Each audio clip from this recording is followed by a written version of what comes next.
आपका बहुत धन्यवाद। आप तिलक जी की गीता बिल्कुल, मैं सबको कहता हूँ कि आप सब धर्म ग्रंथ नहीं पढ़ सकते तो कम से कम, और मैं आपको कहता हूँ, स्पष्ट कहता हूँ कि वेद सब लोग नहीं पढ़ सकते। उसकी शुष्कता को हर कोई उसको नहीं जो है उस शुष्कता में नहीं उतर सकता। वो शुष्क है, वो आम मानवीय संवेदनाओं की बातें हैं। पर गीता परमात्मा के मुखारविंद से निकला है। उसमें सब है, उसमें वेद है, उसमें उपनिषद है, उसमें योग है, पातंजल का योग है, उसमें कपिल का सांख्य है, उसमें कर्म है, उसमें भक्ति है। गीता संपूर्ण है। एक जीवन में एक ही अगर, और मैं इसलिए कहता हूं, मैंने बहुत सारी गीताएं जो टीका है, भाष्य पढ़ा। आदि शंकर का भी मैं आपको कह सकता हूं, आदि शंकर मुझे बहुत प्रिय हैं, पर वो लोगों के समझ में नहीं आएगा, आज के मनुष्य के समझ में नहीं आएगा। हम चूंकि रोज राष्ट्रवाद पे मुठभेड़ कर रहे हैं आज के समय में, इसीलिए मैं तिलक की गीता आपको समझाना चाहता हूं, क्योंकि वो उस समय, ये जो है उस समय ये रहा गीता रहस्य, आपको कपोत पे उपलब्ध है अलग अलग प्रकाशन से, और कॉपीराइट मुक्त है तो कभी कपोत भी पब्लिश करेगा, लेकिन अभी आप वहां से ले सकते हैं कपोत से। तो वो आजादी की लड़ाई के समय जेल में बैठकर लिखी गई उसकी टीका और भाष्य। तो वहां जो आज का राष्ट्रवाद है वो मुठभेड़ आपके पास आएगा। कालगन्ना पे मत जाइएगा कि तिलक जी ने ये कहा वो करना, उसके पुष्प सोपान पे जाइएगा। अन्यथा मैं आपको ओशो की गीता कहता, लेकिन ओशो सबको पसंद नहीं है, भले मेरे गुरु हैं। ओशो ने स्वयं कहा कि एक समय जब गुरु भी तुमसे विलीन हो जाए तब समझना। तो जो लोग गाली देते हैं मैं उनका भी स्वागत करता हूं, परंतु वो 8 खंडों में है, वो गीता का मनोविज्ञान है। उस पर मैं कभी बताऊंगा आपको, क्योंकि 8 खंड आप नहीं पढ़ पाएंगे। मैं झूठ क्यों बोलूं, मुझे कपोत से पुस्तक थोड़ी केवल सेल करनी है, मुझे आपके जीवन में आत्मज्ञान सनातन उतारना है, मुझे अपने जीवन में सनातन उतारना है। तो जो पढ़ता हूं वही आपको देता हूं। ये अमीश को नहीं पढ़ा तो अमीश की कोई पुस्तक आपको कपोत पे नहीं मिलेगी। चेतन भगत नहीं पढ़ा तो कोई पुस्तक नहीं है। एक पुस्तक प्रभात की थी, ये साइंस टेक्नो ब्रेन्स ने कहा आप कपोत पे पूछिए आप इनसे कि चेतन भगत है, तुरंत हमने कहा टीम से कि हटाइए इसको। तो जो मैं हूँ वही आपको देना चाह रहा हूँ, जो मैं पढ़ता हूँ वही देना चाहता हूँ। इसलिए तिलक जी की गीता का अध्ययन एक बार अवश्य कीजिए, उसको घर में अवश्य लीजिए, रखिए, और जहाँ से भी शुरू करें, मत कहिए कि एक अध्याय पढ़ूँ, आज नहीं पढ़ा, 2 पन्ना, ऐसे पेज खोलिए। ऐसे मैं आपको सीधा तरीका बताता हूँ, बिस्तर पर बैठ जाइए, कोई लाल कपड़ा में बैठने की जरूरत नहीं है, हाथ पाँव बैठ के बैठ रहे हैं, ये सब कुछ नहीं।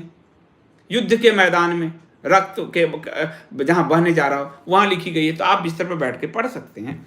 कोई भी पन्ना आपने खोला और वहीं से पढ़ लीजिए। अगर आपको इंटरेस्ट, अगर आपने शुरू के हाथ पांव धो के बैठ गए और प्रथम अध्याय आप कभी नहीं पढ़ेंगे, मैं आपको गारंटी मैं ही दे देता हूं आपको, ये संभव नहीं होगा, क्योंकि गृहस्थ जीवन है, 10 परेशानियां हैं। इसलिए उसको ऐसे पढ़िए।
अनिल पांडे जी, आपका बहुत धन्यवाद। सुनते-सुनते स्वयं की गलती और अभ्यस्त दैनिक आदतों के दास होने पर पीड़ा होती है। सच्चाई यही है कि हम गुरु की खोज करते हैं, पर गुरु की एक साधारण बात भी नहीं कर पाते। ये तो बहुत बहुत सुंदर बात कही उन्होंने।